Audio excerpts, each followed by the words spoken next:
Cinema ആ title ഒരു സ്ത്രീയുടെ ഇൻസ്റ്റാഗ്രാം ഐഡിയുടെ പേരാണ്.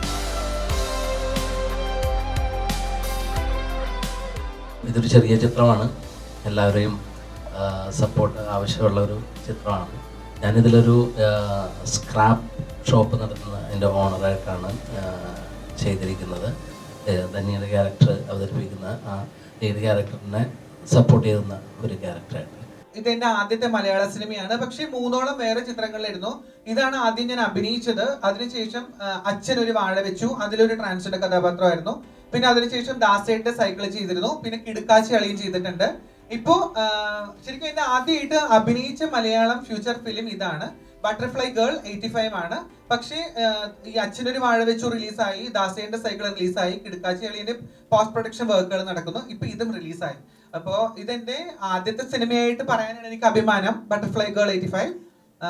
പിന്നെ ഇതിന് മുന്നേ അഭിനയിച്ച സിനിമകൾ പുറത്ത് വന്നിട്ടുണ്ട്. ഇതിലെ പ്രൊട്ടഗോണിസ്റ്റ് അല്ലെങ്കിൽ ലീഡ് ക്യാരക്ടറാണ് ഞാൻ ചെയ്തിട്ടുള്ളത്. കൂടാതെ ഇതിൻ്റെ പ്രൊഡ്യൂസർ കൂടിയാണ്. അപ്പം എനിക്ക് ഈ സിനിമയുടെ തുടക്കം തൊട്ട് ഞാൻ ഇതിൻ്റെ കൂടെ ഉള്ളത് കൊണ്ട് തന്നെ ഈ ക്യാരക്ടറും എൻ്റെ കൂടെ തന്നെ വളരെയായിരുന്നു. അതുകൊണ്ട് അതിന് വേണ്ടിയിട്ട് ആ ക്യാരക്ടറിലേക്ക് എത്താൻ അത്രയധികം സമയം എടുത്തിട്ടുണ്ടായിരുന്നില്ല. പക്ഷേ ഈ ക്യാരക്ടർ ഒരു ഇൻറ്റീരിയർ ഡിസൈനറാണ്. അപ്പം അതിനു വേണ്ടി എനിക്ക് കുറച്ച് വർക്ക് ചെയ്യേണ്ടി വന്നിട്ടുണ്ട്. ഇപ്പം കുറച്ച് അവാർഡ്സിലൊക്കെ പോയി, നമുക്ക് ഇത്തിരി അവാർഡുകളൊക്കെ കിട്ടി. പക്ഷേ ഈ പറഞ്ഞ പോലെ ഇതൊരു പക്ക ആർട്ട് മൂവി അല്ല, കൊമേഴ്സ്യൽ മൂവി തന്നെയാണ്. എല്ലാവരും തിയേറ്ററിൽ തന്നെ വന്ന് കാണണം. അത്യാവശ്യം നല്ല രീതിയിൽ തന്നെ നിങ്ങളെ എൻ്റർടൈൻ ചെയ്യിപ്പിക്കാനുള്ള എല്ലാ ചേരുവകളുള്ള ഒരു സിനിമ തന്നെയാണ്. സിനിമ പറയുന്നതും അതുകൊണ്ട് തന്നെ സോഷ്യൽ മീഡിയ ഒരു വ്യക്തിയിൽ ഉണ്ടാക്കുന്ന ഇൻഫ്ലുവൻസും അവരുടെ ഒരു പ്യൂപ്പയിൽ നിന്നുള്ള ഒരു ബട്ടർഫ്ലൈയിലേക്കുള്ള ഒരു ട്രാൻസ്ഫോർമേഷനുമാണ്. അവരുടെ കാഴ്ചപ്പാട് വേറെ ആയിരിക്കും, നമ്മളുടെ കാഴ്ചപ്പാട് അവരിലേക്ക് അടിച്ചേൽപ്പിക്കുക എന്ന് പറയുന്നത് ആ ഒരു വ്യക്തി സ്വാതന്ത്ര്യത്തിൽ ഞാൻ ഇടപെടുന്നത് പോലെയാണ്. നിങ്ങൾക്ക് എല്ലാവർക്കും ഇഷ്ടപ്പെട്ടോ ബട്ടർഫ്ലൈ ഗേൾ എന്ന പേര്? ഇഷ്ടപ്പെട്ടോ? ലിംഗം എന്താ, ട്രാൻസ്ജെൻഡർ എന്താണ്, ട്രാൻസ്മെൻ ആണോ, അല്ലെങ്കിൽ ബൈസെക്ഷൽ ആണോ, ഗേ ആണോ, ലെസ്ബിയൻ ആണോ എന്നുള്ളൊരു പാഷ്വാലിറ്റി ഒന്നും എന്നോട് sir ചോദിച്ചിരുന്നില്ല.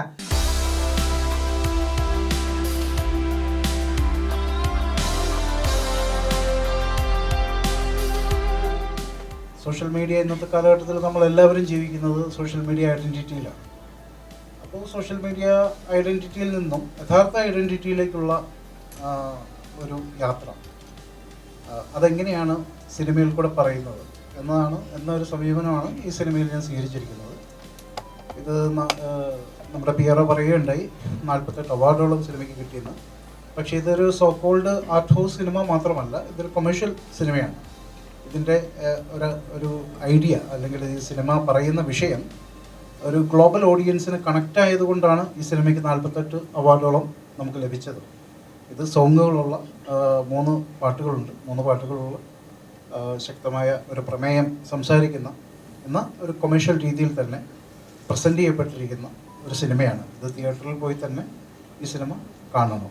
Butterfly girl _85 movie, Prashanth Murali director. എനിക്കറിയുന്ന കുറച്ച് ആൾക്കാർ നല്ലൊരു പടം എടുക്കുക, ഭാഗമാവുക, പിന്നെ നമ്മുടെ എല്ലാവരുടെയും ഒരു പടമാവുക, അതിൽ നമുക്ക് റോൾ ചെയ്യാൻ പറ്റുക എന്നതിൽ ഭയങ്കര സന്തോഷമുണ്ട്. സാറ് ഓഡിഷൻ നടത്തിയിട്ടാണ് കാസ്റ്റ് ചെയ്തേക്കുന്നത്. ഈ പടത്തിൽ ചെയ്യാൻ പറ്റിയതിൽ ഭയങ്കര സന്തോഷം. എല്ലാവരും സിനിമ കാണുക എന്നാണ് എനിക്ക് പറയാനുള്ളത്. എൻ്റെ പേര് അൻവർ സാദിഖ്. ഞാൻ ബട്ടർഫ്ലൈ ഗേൾ 85 എന്ന മൂവിയിൽ നായികയുടെ കൂടെ ഒരു ത്രോട്ട് ക്യാരക്ടർ, ഒരു ബെസ്റ്റ് ഫ്രണ്ട് ആയിട്ടുള്ള ഒരു ക്യാരക്ടറാണ് ചെയ്തിട്ടുള്ളത്. എൻ്റെ പേര് Ishika Krishna. March 6-ന് butterfly girl 85 ഇറങ്ങും. അപ്പൊ എന്തായാലും ഉറപ്പായിട്ട് തിയേറ്ററിൽ പോയി കാണണം. നല്ലൊരു കഥാപാത്രമാണെങ്കിലും അല്ലെങ്കിൽ ഇത്തരത്തിലുള്ള ഒരു ഹൈലൈറ്റഡ് ആണെങ്കിൽ പോലും അഭിനയിക്കാൻ ഞാൻ ഏകദേശം ഒരു 10-35ഓളം ഞാൻ പറഞ്ഞല്ലോ സ്കൂൾ ഓഫ് ഡ്രാമയിൽ പഠിച്ചിട്ടുള്ള ഈ ഒരു സിനിമ ഇങ്ങനെ ഈ ഒരു ആർട്ടിസ്റ്റ് ആയിട്ട്, സ്റ്റേജ് ആർട്ടിസ്റ്റ് ആയിട്ട്, തിയേറ്റർ ആർട്ടിസ്റ്റ് ആയിട്ട് പെർഫോം ചെയ്തിരിക്കുന്നതുകൊണ്ട് എനിക്ക് തോന്നുന്നു ഞാൻ ഇന്റർനാഷണൽ ഡ്രാമ ഫെസ്റ്റിവലും സൂര്യ ഫെസ്റ്റിവലും ഒക്കെ ചെയ്തിട്ടുണ്ട്. അപ്പൊ സ്റ്റേജ് ഫിയർ എന്നുള്ളതും അതുപോലെ മോഡലിംഗ് ഒക്കെ ചെയ്തിട്ടുണ്ട്. അപ്പൊ ആ ഒരു അഭിനയത്തിന്റെയും കാര്യത്തിൽ ഞാൻ സ്പോട്ട് ഡയലോഗ് നമ്മൾ പഠിച്ചിട്ടാണ് നാടകത്തിൽ ചെയ്യുന്നത്. അപ്പൊ അതുകൊണ്ട് ഡ്രാമ ആർട്ടിസ്റ്റ് തിയേറ്റർ ആർട്ടിസ്റ്റ് ആയതുകൊണ്ട് എനിക്ക് അധികം പേടി തോന്നിയില്ലായിരുന്നു. ഉണ്ടായിരുന്നോ സാർ അധികം എന്നെ കൊണ്ട് ബുദ്ധിമുട്ടുണ്ടായിരുന്നോ? അഭിനയിക്കുമ്പോൾ ഇത്ര എനർജി വേണ്ടായിരുന്നു, ഇത് പക്ഷേ കൂടുതലാണ്. അല്ല, സ്വീറ്റിയെ കാസ്റ്റ് ചെയ്യുമ്പോഴത്തേക്കിനും എനിക്കുണ്ടായിരുന്ന ഒരു കോൺഫിഡൻസ് എന്ന് പറഞ്ഞാൽ സ്വീറ്റി വളരെ എനർജറ്റിക് ആയിട്ടുള്ള ഒരു വ്യക്തിയാണ്. അപ്പം നമുക്ക് ആ കഥാപാത്രത്തിന് വേണ്ടത് ഒരു മോട്ടിവേഷനാണ്. ശരിക്കും പറഞ്ഞാൽ ഈ ശ്രീ ധന്യ എന്ന് പറയുന്ന ഈ ക്യാരക്ടർ എപ്പോഴൊക്കെ ലോ ആകുന്നോ അവിടെയൊക്കെ അവളെ കൈപിടിച്ച് പൊക്കുന്ന ഒരു കഥാപാത്രമാണ്. അപ്പം ഇതിനകത്ത് ധന്യ പറഞ്ഞു, കുറച്ചുകൂടെ പറഞ്ഞു, അമ്മയായിട്ട് ഫീൽ ചെയ്തു. ആക്ച്വലി അങ്ങനെ ഒരു സീനുണ്ട്, ആ സീൻ തന്നെ അങ്ങനെയാണ്. അവൾക്ക് അമ്മയെ ഓർമ്മ വരുന്നുണ്ട്. ഒരു സിനിമയുടെ ഒരു പ്രത്യേക ഘട്ടത്തിൽ ആദ്യമായിട്ടാണ് ഈ സ്ത്രീയെ കാണുന്നത്, ഈ സ്വീറ്റിയുടെ ക്യാരക്ടറിനെ കാണുന്നത്. അതൊരു അവളുടെ ലൈഫിലെ ഏറ്റവും അൺഎക്സ്പെക്റ്റഡ് ആയിട്ട് അവൾ ഫേസ് ചെയ്യേണ്ടി വരുന്ന ഒരു മൊമെൻ്റാണ്. ആ മൊമെൻറ്റിൽ മറ്റാരുമില്ലാതെ ഈ വ്യക്തി അവളെ ചേർത്ത് പിടിക്കുമ്പോൾ, തന്നോട് ചേർത്ത് പിടിക്കുമ്പോൾ എപ്പോഴോ അവൾ മറന്നു പോയിട്ടുള്ള തായേ എന്ന് പറയുന്ന ഒരു പശ്ചാത്തല സംഗീതമാണ് അവിടെ വരുന്നത്. അത് നമ്മൾ ഉദ്ദേശിക്കുന്നത് അത് തന്നെയാണ്. അവളുടെ അമ്മയെ അവൾ കണ്ടെത്തുന്നത് ഈ എന്താ പറയുക, സ്ത്രീ അല്ലാത്ത ജെൻഡറിലുള്ള മറ്റൊരാളിലാണ്. അതായത് മാതൃസ്നേഹത്തിന് അമ്മയെന്നോ അല്ലെങ്കിൽ പുരുഷനെന്നോ സ്ത്രീയെന്നോ ഒരു ലിംഗമെന്നോ വേർതിരിവില്ലാതെയാണ് മാതൃത്വം അല്ലെങ്കിൽ മാതൃസ്നേഹം എന്ന് പറയുന്നൊരു കാര്യം കിടക്കുന്നത്. അത് നമുക്ക് ഏതിലും കണ്ടെത്താം. മാതൃസ്നേഹം നമ്മൾ ചില ബിംബങ്ങളിൽ കണ്ടെത്താം, നമുക്ക് ഭദ്രകാളി രൂപത്തിൽ കണ്ടെത്താം, അല്ലെങ്കിൽ മറ്റെന്തെങ്കിലുമൊക്കെ കാര്യങ്ങളിൽ നമുക്ക് അമ്മ എന്ന് പറഞ്ഞ പ്രൊട്ടക്ടറാണ്. ആ പ്രൊട്ടക്ടർ എന്ന് പറയുന്ന ഫീൽ കണ്ടെത്തുന്ന ഒരു ക്യാരക്ടറായിട്ടാണ് നമ്മൾ ശരിക്കും സിനിമയിൽ സ്വീറ്റിയുടെ ക്യാരക്ടറിനെ നമ്മൾ കാണിക്കുന്നത്. സോ ആ കഥാപാത്രത്തിന് വേണ്ട മികവും തികവും ഒരേപോലെ കൊടുത്തുകൊണ്ട് സ്വീറ്റി അത് മനോഹരമാക്കിയിട്ടുണ്ട്. അത് നിങ്ങൾ സിനിമ കാണുമ്പോൾ നിങ്ങൾക്ക് മനസ്സിലാവും.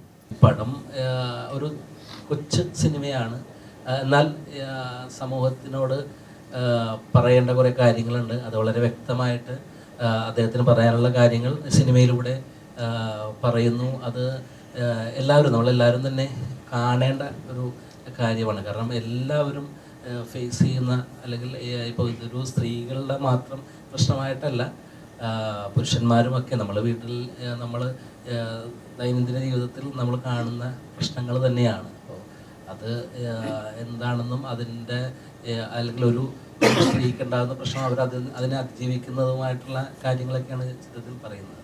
ആസ് എ ഫിലിം മേക്കർ നമ്മളെപ്പോഴും ഇവോൾവ് ചെയ്തുകൊണ്ടിരിക്കുകയാണെന്നാണ് എൻ്റെ ഒരു വിശ്വാസം. നമ്മുടെ ലേണിങ്ങിൻ്റെ ഭാഗമായിട്ട് നമ്മൾ പുതിയതെന്ത്, അടുത്ത സിനിമ എന്ത് എന്നെപ്പോഴും ആലോചിച്ചുകൊണ്ടിരിക്കും. ഇപ്പം എൻ്റെ ആദ്യ സിനിമയായ പൈസ ആയാലും രണ്ടാമത്തെ സിനിമയായ ലാൽബാഗ് ആയാലും അത് ത്രില്ലർ സ്വഭാവത്തിലുള്ള സിനിമകളാണ്. അപ്പോൾ അതിനുശേഷം ചെയ്യുന്ന ഒരു സിനിമ എൻറ്റയർലി ഡിഫറെൻ്റ് ആയിട്ടുള്ള ഒരു ജോണർ ആയിരിക്കണം എന്നായിരുന്നു എൻ്റെ ഒരു ആഗ്രഹം. അങ്ങനെ സാഹചര്യം ഒത്തു വന്നപ്പോൾ ഈ ഒരു സബ്ജക്റ്റ് എൻ്റെ മനസ്സിൽ കുറച്ചു കാലമായിട്ട് ഉണ്ടായിരുന്നു. നമുക്ക് എന്തെങ്കിലും സംസാരിക്കാൻ, സൊസൈറ്റിയോട് സംസാരിക്കാനുള്ളപ്പോഴാണ് സിനിമ സംഭവിക്കേണ്ടതെന്ന് വിശ്വസിക്കുന്നു. സോ അങ്ങനെ ഒരു തോട്ട് എൻ്റെ മനസ്സിലെപ്പോഴും നിറഞ്ഞു നിൽപ്പുണ്ടായിരുന്നു. ഈ ഒരു തോട്ട് ഞാൻ നമ്മുടെ കൂടെയുള്ള ആൾക്കാരോട് ഷെയർ ചെയ്ത്, അപ്പോൾ അത് ഇന്നത്തെ കാലത്ത് നമ്മൾ സംസാരിക്കേണ്ട ഒരു സിനിമ തന്നെയാണ്. വിഷയം ഈ സോഷ്യൽ മീഡിയയും അതിൻ്റെ ക്രൈസിസും അത് വ്യക്തികളിലുണ്ടാക്കുന്ന ഇൻഫ്ലുവൻസും ഒക്കെ വളരെയധികം ചർച്ച ചെയ്യപ്പെടേണ്ട ഒരു കാര്യമായിട്ട് എനിക്ക് തോന്നിയത്. കഥാപാത്രത്തിൻ്റെ ഏജ് അല്ല, 85 ആണ്, 85 വർഷം. അത് ബർത്ത് ഇയർ ആണ് 85 എന്ന് കൊടുത്തിരിക്കുന്നത്. നോർമലി നമുക്ക് യൂസർ നെയിം ഇൻസ്റ്റഗ്രാമിൽ നമ്മളുടെ പേര് തന്നെ അവൈലബിൾ ആകാതെ വരുമ്പം നോർമലി ആദ്യം ചെയ്യുന്നൊരു കാര്യമാണ് നമ്മുടെ ബർത്ത് ഇയർ ആഡ് ചെയ്യുക എന്നുള്ളത്. അല്ല, അത് സിനിമ കാണുമ്പോൾ എന്തായാലും മനസ്സിലാവുന്നൊരു കാര്യമാണ്. സ്ത്രീകളുടെ ഉന്നമനം എന്ന് മാത്രമല്ല, മനുഷ്യരുടെ ഉന്നമനം തന്നെയാണ്. ഈ സിനിമയിൽ ഒരു സ്ത്രീയെ, ഇത് പുരുഷനെ വെച്ചും പറയാവുന്നൊരു സിനിമയാണ്. പക്ഷെ അത് ഒരു സ്ത്രീയുടെ ആംഗിളിൽ അല്ലെങ്കിൽ ഒരു സ്ത്രീയുടെ കഥയായിട്ട് പറയുമ്പം അത് കുറച്ചുകൂടെ സൊസൈറ്റിയിൽ ഇമ്പാക്റ്റ്ഫുൾ ആയിരിക്കും. ഈ പർട്ടിക്കുലർ സബ്ജക്റ്റിൻ്റെ കാര്യം ഞാൻ പറയുന്നത്. അതിപ്പം മറ്റൊരു സബ്ജക്റ്റ് ഒരു പുരുഷനെ വെച്ചാലാണ് അത് കൂടുതൽ ഇമ്പാക്റ്റ് കിട്ടുക എന്നുണ്ടെങ്കിൽ ഉറപ്പായിട്ടും I will go for it. ഒരു പുരുഷനെ വെച്ച് തന്നെയായിരിക്കും ആ സിനിമ ചെയ്യുക. ഇതൊരു സ്ത്രീയുടെ ആംഗിളിൽ സംസാരിക്കേണ്ട സിനിമയാണ്, അതുകൊണ്ടാണ് അങ്ങനെ ചെയ്യുന്നത്. ഈ ഒരു ചിത്രത്തില് വലിയൊരു മെസ്സേജ് ആണ് സമൂഹത്തിന്, നമുക്ക് സൊസൈറ്റിക്ക് കൊടുക്കാൻ സാധിക്കുന്നത്. അതില് എനിക്കും നല്ലൊരു ഭാഗമാവാൻ കഴിഞ്ഞിട്ടുണ്ട്. മലയാളം പല ചിത്രമേഖലകളിലും ക്യൂർ മനുഷ്യരെയും ട്രാൻസ്ജെൻഡർ മനുഷ്യരെയൊക്കെ അവഗണിക്കുമ്പോൾ ഇത്തരത്തിലുള്ളൊരു നല്ലൊരു കഥാപാത്രത്തെയും അതിൽ ശ്രദ്ധേയമായിട്ടുള്ള ഒരു ക്യാരക്ടർ എനിക്ക് തന്നത് ബഹുമാനപ്പെട്ട പ്രശാന്ത് സാറാണ്. അതുപോലെ നമ്മുടെ നിർമ്മാതാവായിട്ടുള്ള ധന്യ, ഇതിൽ എൻ്റെ ക്രൂ, അവരോട് എല്ലാവരോടും നന്ദി രേഖപ്പെടുത്താണ്. പിന്നെ ഈ ഒരു പടം മാർച്ച് 6-ാം തീയതിയാണ് നമ്മുടെ തിയേറ്ററുകളിൽ എത്തുന്നത്. നിങ്ങൾ എല്ലാവരുടെയും സപ്പോർട്ടും ജനങ്ങളിലേക്ക് ഒരു മെസ്സേജ് കൊടുക്കുന്ന ഈ ഒരു ഫിലിം അങ്ങനെ തന്നെ നിങ്ങൾ അക്സെപ്റ്റ് ചെയ്യണം. അതോടൊപ്പം ഈ ഫിലിമിന് വേണ്ട എല്ലാവിധ സപ്പോർട്ടും പ്രതികരണവും മാധ്യമ സുഹൃത്തുക്കളായിട്ടുള്ളവരും പൊതുജനങ്ങളും അതുപോലെ സമൂഹത്തിലെ ഓരോ വ്യക്തികളും ഇത് നന്നായി കാണുകയും കുടുംബം അടക്കം നിങ്ങൾ വന്ന ചിത്രം മാർച്ച് 6-ന് റിലീസ് ആവുന്ന ഡേറ്റിൽ കാണണം. ഉറപ്പായിട്ടും ഒരു സ്ത്രീയെ ആംഗിളിൽ പറയുന്ന കഥയിൽ ഒരു സ്ത്രീയുടെ ഒരു ഇൻവോൾവ്മെന്റ് ഉള്ളത് നല്ലതാണെന്ന് ഉള്ള പുള്ളിയുടെ ഒരു ഇതിന്റെ ഭാഗമായിട്ട് ഞാൻ കൂടെ അതിൽ കുറച്ച് സമയം ഉണ്ടായിരുന്നു. അപ്പം ആ ഒരു ഇതിൽ പുള്ളി തീരുമാനിക്കുന്നതാണ് ധന്യ ഈ ക്യാരക്ടർ ചെയ്താൽ നന്നായിരിക്കുന്നു. ഉറപ്പായിട്ടും എനിക്ക് ചാലഞ്ച് ആയിട്ടുള്ള ഒരു കാര്യമാണെങ്കിലും അത് എടുക്കുമ്പോഴാണല്ലോ ഞാൻ ആർട്ടിസ്റ്റ് എന്ന നിലയിൽ വലുതാവുന്നത്. അതുമാത്രമാണ് ഇതിലേക്ക് വരാനുണ്ടായത്. ഓൾറെഡി നമ്മൾ ഒരു പ്രൊഡക്ഷൻ ഹൗസ് തുടങ്ങുകയും ആദ്യമായിട്ടൊരു സിനിമ ചെയ്യാൻ പ്ലാൻ ചെയ്ത് അതിൻ്റെ പകുതിയിൽ എത്തി നിൽക്കുകയും ചെയ്തിരുന്നു. അതിനുശേഷമാണ് ഇതിലേക്ക് മാറിയത്. ഇതായിരുന്നു സംഭവിക്കാനിരുന്നത്, സംഭവിച്ചു. അത്രയേ ഉള്ളൂ. അതിൽ ഒരു കണ്ണ് സോഷ്യൽ മീഡിയയിൽ അല്ലെങ്കിൽ ഇൻസ്റ്റാഗ്രാമിൽ മൂടപ്പെട്ടതും ആ മൂടപ്പെട്ട കണ്ണിൽ നിന്നും തുറന്ന ഒരു കണ്ണിലേക്കുള്ളൊരു ട്രാവലുമാണ് ആ പോസ്റ്ററിൽ നമ്മൾ ഉദ്ദേശിച്ചിരിക്കുന്നത്. അതായത് നമ്മുടെ ഞാൻ ആദ്യം പറഞ്ഞ കാര്യം തന്നെ, ഒരു സോഷ്യൽ മീഡിയ ഐഡൻറ്റിറ്റിയിൽ നിന്നും ഒരു വ്യക്തിയുടെ ഒരു സ്വതന്ത്രമായിട്ടുള്ള ഒരു ഐഡൻറ്റിറ്റിയിലേക്ക് അവരുടെ തന്നെ കഴിവുകളെ അവർ തിരിച്ചറിഞ്ഞ് അവരുടെ ഒരു അതിജീവനം, ആ ഒരു സംഗതിയാണ് സിനിമ പറയുന്നത്. അവാർഡ് കിട്ടിയാൽ അവാർഡ് സിനിമ എന്തോ മോശം കാര്യം എന്നുള്ള രീതിയിലാണ് ആൾക്കാർ ചിന്തിക്കുന്നത്. പക്ഷേ എത്രയോ ഗംഭീരമായ ആർട്ട് ഹൗസ് സിനിമകൾ ഉണ്ടായിട്ടുള്ള നാടാണ് നമ്മുടേത്. മലയാളം സിനിമകളിൽ നിന്നും എത്രയോ ഗംഭീര സിനിമകൾ ഉണ്ടായിട്ടുണ്ട്. ആളുകളെ കൊതിപ്പിക്കുന്ന, ആളുകളെ ഉള്ളിലിയിപ്പിക്കുന്ന എത്രയോ സിനിമകൾ ഉണ്ടായിട്ടുണ്ട്. പക്ഷേ നമ്മുടെ ഒരു സൊസൈറ്റിയുടെ ഒരു പ്രശ്നമായിട്ട് തന്നെ അത് മാറിയിട്ടുണ്ട്. അവാർഡ് സിനിമ എന്ന് പറഞ്ഞാൽ ഏതാണ്ട് ഉറക്ക സിനിമയാണ്, ഉറക്കഗുളികയാണ് എന്നാണ് ആൾക്കാർ പറയുന്നത്. ശരിയാണ്, ഇന്നത്തെ കാലത്ത് ആളുകൾക്ക് സിനിമ ക്യാപ്സ്യൂൾ പരുവത്തിൽ കിട്ടിയാൽ അത്ര നല്ലതെന്ന് വിശ്വസിക്കുന്ന രീതിയിലാണ് പോയിക്കൊണ്ടിരിക്കുന്നത് ഇന്നത്തെ റീൽസ് കാലഘട്ടത്തിൽ. പക്ഷെ അതിനപ്പുറത്ത് സിനിമയ്ക്ക് സിനിമയുടേതായ ഒരു നിലനിൽപ്പുണ്ട്. സിനിമ അഡ്രസ്സ് ചെയ്യുന്ന കുറേ വിഷയങ്ങളുണ്ടാവും. ഒരു സിനിമയ്ക്ക് ഒരുപാട് കാര്യങ്ങൾ ഒരു സമൂഹത്തോട് പറയാനുണ്ടാവും. ഇങ്ങനെയുള്ള കാര്യങ്ങളൊക്കെ ഉണ്ട്. അപ്പം നമ്മുടെ സിനിമ ഒരു കൊമേഴ്ഷ്യൽ ആയിട്ടുള്ള ഒരു സിനിമ തന്നെയാണ്. ഒരു കൊമേഴ്ഷ്യൽ സിനിമയിൽ കൂടെ നമുക്ക് എങ്ങനെ ഒരു ആർട്ട് അല്ലെങ്കിൽ ഒരു മെസ്സേജ് കമ്മ്യൂണിക്കേറ്റ് ചെയ്യാം എന്നാണ് നമ്മൾ ഈ സിനിമയിൽ. നമ്മളിപ്പോൾ സോഷ്യൽ മീഡിയ ആണല്ലോ നമ്മുടെ സിനിമയുടെ പശ്ചാത്തലം എന്ന് പറയുന്നത്. രണ്ട് പെൺമക്കളുടെ പിതാവാണ് ഷിൻസിയേട്ടൻ. അപ്പം ആ മക്കളോട് സോഷ്യൽ മീഡിയ ഉപയോഗത്തിനെ കുറിച്ച് കൊടുത്തിട്ടുള്ള 2-3 ഉപദേശങ്ങളൊന്ന് പറയാമോ? അല്ല, സത്യസന്ധമായിട്ട് പറയുകയാണെങ്കിൽ ഞാൻ എൻ്റെ മക്കളോട് അങ്ങനെ ഉപദേശങ്ങളൊന്നും കൊടുത്തിട്ടില്ല. 2 പെൺമക്കളുടെ അച്ഛനെന്നുള്ള നിലയിൽ വളരെയധികം അഭിമാനിക്കുന്ന ഒരാളാണ്. അവരെ ഫ്രീ ആയിട്ട്, അതായത് അവർക്ക് ഇഷ്ടമുള്ള പോലെ ജീവിക്കാനുള്ള സ്വാതന്ത്ര്യം ഞാൻ അവരോട് അങ്ങനെ തന്നെയാണ് പറഞ്ഞിരിക്കുന്നത്. 2 പേരും നവോദയയിൽ പഠിക്കുകയാണ്. അപ്പോൾ അവർക്ക് ആ തരത്തിലുള്ള എല്ലാ സ്വാതന്ത്ര്യവും അങ്ങനെയുള്ളൊരു അച്ഛനായിട്ടാണ് ഞാൻ മുന്നോട്ട് പോകുന്നത്. ശരിക്കുള്ള ഞാനാണോ, എൻ്റെ സോഷ്യൽ മീഡിയ പ്രൊഫൈലാണോ ശരിക്കുള്ളത് എന്ന് ചോദിച്ചു കഴിഞ്ഞാൽ ഈ പറഞ്ഞ ഞാനും ഒന്ന് കൺഫ്യൂസ്ഡ് ആവും. അപ്പോൾ ആ ഒരു ഐഡൻറ്റിറ്റി ക്രൈസിസ് വരെയും അതിൽ നിന്ന് യഥാർത്ഥ ഞാനിലേക്കുള്ള ഒരു തിരിഞ്ഞു നോട്ടവും ആ തിരിച്ചറിവുമാണ് സിനിമ പറയുന്നത്. പിന്നെ ഇതിനകത്ത് നിങ്ങളൊന്നും ചെയ്യരുത്, അത് ചെയ്യണം, ഇതാണ് നല്ലത്, അത് ചീത്തയാണ്, അതൊന്നുമില്ല. നമ്മൾ സ്വയമേ തന്നെ നമ്മളെ തന്നെ മാറ്റിയെടുത്താലേ, നമ്മളുടെ ഉള്ളിൽ തിരിച്ചറിവ് വന്നാൽ മാത്രമേ നമ്മൾ ഏത് ക്രൈസിസിൽ നിന്നും ഓവർകം ചെയ്ത് നമുക്ക് വരാൻ പറ്റുള്ളൂ. അതിന് അൾട്ടിമേറ്റ്ലി തീരുമാനം എടുക്കേണ്ടതും ചിന്തിക്കേണ്ടതും സ്റ്റെപ്പ് വയ്ക്കേണ്ടതും നമ്മൾ തന്നെയാണ്. ആ ഒരു തിരിച്ചറിവ് മനുഷ്യർക്ക് എല്ലാവർക്കും പല ഘട്ടങ്ങളിൽ പലതരത്തിലുള്ള പ്രശ്നങ്ങൾ അഭിമുഖീകരിക്കേണ്ടി വരും. പക്ഷെ അതൊന്നും ഒന്നിൻ്റെ അവസാനമല്ല. അതിനെ നമ്മൾ തന്നെ തീരുമാനിച്ച് അടുത്തൊരു സ്റ്റെപ്പിലേക്ക് പോവണം. അത് പോവാൻ എവിടെയെങ്കിലും ഒരു ബ്ലോക്കായി നിൽക്കുന്നവർക്ക് പോലും ഞാനും ഒന്ന് മാറി ചിന്തിക്കണമല്ലോ എന്ന് സിനിമ കണ്ടിറങ്ങുമ്പം തോന്നാൻ, ചിന്തിപ്പിക്കാനൊരു സാധ്യതയുണ്ട്. അല്ലാതെ നിങ്ങൾ ഈ വഴി പോവൂ, ഇതാണ് ശരി, ഇതാണ് തെറ്റ്, അതൊക്കെ ആപേക്ഷികമായ ഒരു കാര്യമല്ലേ. അങ്ങനെയില്ല എന്നാണ് ഞാൻ പ്രേക്ഷക എനിക്ക് മനസ്സിലായിട്ടുള്ളത്. പക്ഷേ ബേസിക്കലി ഞാനൊരു ആഡ് ഫിലിം മേക്കറാണ്. അഡ്വർടൈസ്മെൻറ്റ് ഫിലിംസ് ഡയറക്റ്റ് ചെയ്യുന്ന ആളാണ്. 200-ൽ കൂടുതൽ പരസ്യങ്ങൾ നാഷണലി നമ്മുടെ ഡൊമസ്റ്റിക് ആയിട്ടും ആഡ് ഫിലിംസ് ചെയ്യുന്ന ഒരു ആഡ് ഫിലിം മേക്കറാണ് കൊച്ചിയിലെ. അപ്പം ഇത് ഞാനിങ്ങനെ കണ്ടിന്യൂസ് ആയിട്ട് നമ്മൾ ചെയ്തു പോകുന്നതിൻ്റെ ഒരു കാര്യമുണ്ട്. കാരണം നമ്മൾ ഇതിൽ നിന്ന് മാറി നിൽക്കുന്നാൽ എൻറ്റയർലി ഡിഫറെൻ്റ് ഒരു ഇൻഡസ്ട്രിയാണ് അഡ്വർടൈസിങ് ഇൻഡസ്ട്രി എന്ന് പറഞ്ഞാൽ. നമ്മൾ കൃത്യമായ ഒരു കോർപ്പറേറ്റ് സ്റ്റൈൽ ഓഫ് ഒരു അപ്രോച്ച് അവിടെ ആവശ്യമാണ്. കംപ്ലീറ്റ് ആയിട്ട് നമ്മൾ അതിൽ നിന്ന് മാറി നിന്നാൽ ആ ഇൻഡസ്ട്രിയിൽ നമ്മൾ വാഷ് ഔട്ടാണ്. അപ്പോൾ നമുക്കത് ഫോളോ അപ്സ് ഉണ്ട്, അഡ്വർടൈസിങ് ഏജൻസി മീറ്റപ്സ് ഉണ്ട്, ക്ലയൻറ്റ് മീറ്റിംഗ് ഉണ്ട്. അപ്പോൾ അതിനൊരു ഫോർമാറ്റ് ഉണ്ട്. അതുപോലെ തന്നെ പ്രസൻറ്റേഷൻ കാര്യങ്ങൾ ഇതെങ്ങനെ പോകും. അപ്പോൾ അതൊരു ഒരു ഘടകമായിരുന്നു. പിന്നെ ചെയ്യുന്ന സിനിമ എന്താണോ നമുക്ക് അത് ചെറുതോ വലുതോ എന്നുള്ളതല്ല, ആ പറയുന്നതിൽ എന്തെങ്കിലും ഒരു കാര്യം ഉണ്ടാവണം എന്ന് എനിക്കെപ്പോഴും ആഗ്രഹമുണ്ടായിരുന്നു. പിന്നെ ചില സമയങ്ങളിൽ സംഭവിച്ചിട്ടുള്ളത് ഇത്രയും ദൈർഘ്യം ഓരോ ഇൻ്റർവൽസ്, ഓരോ സിനിമയ്ക്ക് ഇടയ്ക്ക് ഇത്രയും ഇൻ്റർവൽസ് വന്നതിൻ്റെ ഒരു റീസൺ എന്ന് പറഞ്ഞാൽ നമ്മൾ സിനിമയല്ലേ, സിനിമ അത് നമുക്ക് പറയാൻ പറ്റില്ല എപ്പോഴൊക്കെയാണ് സംഭവിക്കുക, എങ്ങനെയൊക്കെയാണ് സംഭവിക്കുക എന്നൊന്നും പറയാൻ പറ്റില്ല. ഇപ്പം നമ്മളുടെ വിരൽത്തുമ്പിൽ എത്തിയ പ്രൊജക്റ്റുകൾ പോലും ആ ലാസ്റ്റ് മൊമെൻറ്റിൽ നമുക്ക് മിസ്സായിട്ടുണ്ട്. സോ ഞാനൊരു വീഡിയോയിൽ തന്നെ പറഞ്ഞ പോലെ എഴുതപ്പെടാതെ കിടക്കുന്ന ഒരു കൂട്ടം തിരക്കഥകളുണ്ടാവും. അപ്പോൾ അത് എനിക്ക് മാത്രമല്ല എല്ലാ ഫിലിം മേക്കേഴ്സിൻ്റെയും കൈവശം ഉണ്ടാവും.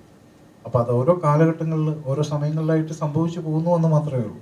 അതിൻ്റെ ഇൻ്റർവെൽസ് അങ്ങനെ ചിലർക്ക് വളരെ ഷോർട്ട് സ്പാനിൽ തന്നെ അത് ചെയ്തെടുക്കാൻ പറ്റും. ചിലരെ സംബന്ധിച്ച് അതിന് ഒരു ടൈം എടുക്കും.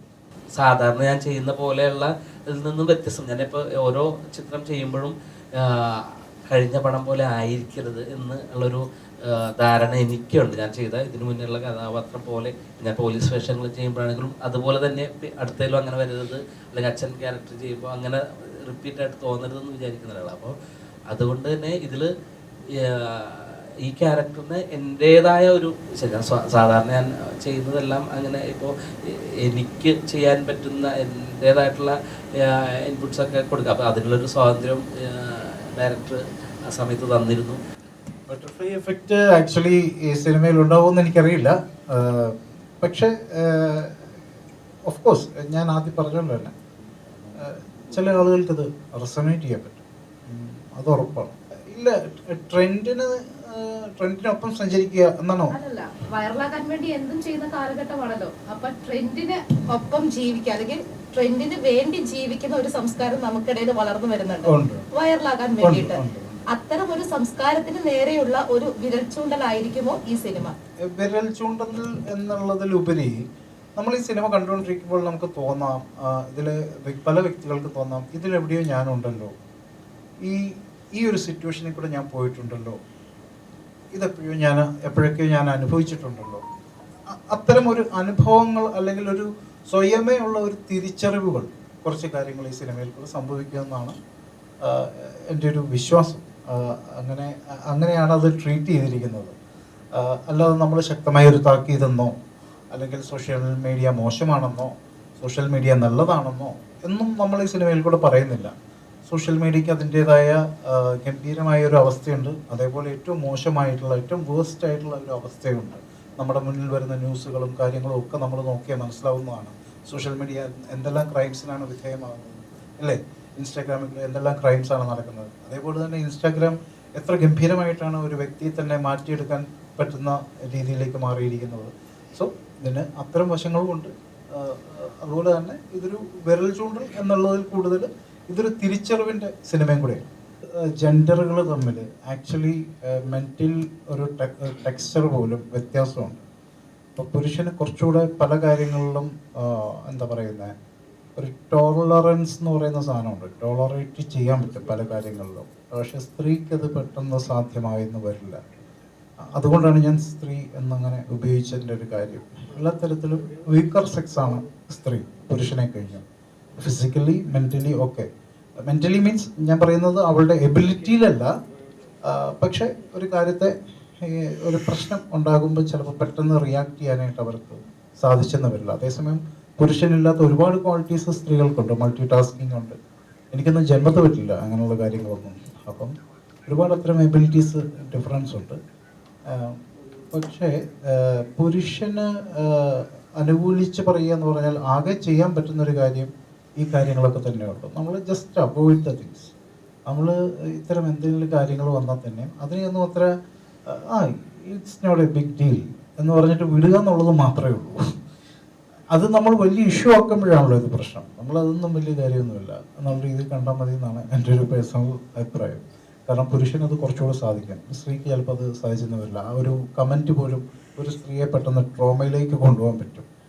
ഈ ഒരു ഡിഫറൻസ് ഈ രണ്ട് ജെൻഡേഴ്സ് തമ്മിലുണ്ടെന്നാണ് എൻ്റെ ഒരു ഇത്ര നാളത്തെ മനുഷ്യരെ പഠിക്കുന്നതെന്ന് മനസ്സിലാക്കാൻ പറ്റിയിട്ടുള്ളൂ.